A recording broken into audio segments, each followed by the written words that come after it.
కొంచెం పసుపు. ఎంత టేస్టీగా ఎమ్మీగా అన్నంలోకైనా దోశలోకైనా ఇప్పుడు ఈజీగా దొరికే వెజిటేబుల్తో మనం చేసుకొని తింటే చాలా చాలా ఎమ్మీగా ఉండిపోతుంది.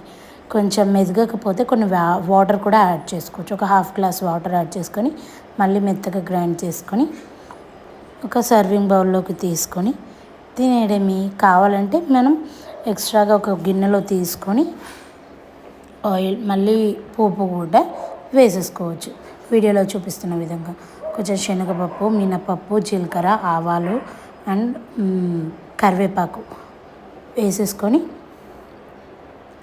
కొంచెం చిటపట్లాడేంతవరకు వెయిట్ చేసి మనం చేసుకున్న చట్నీని ఒక గిన్నెలో సర్వింగ్ బౌల్లో తీసేసుకొని తినేయడమే. చాలా టేస్టీగా ఎమ్మీగా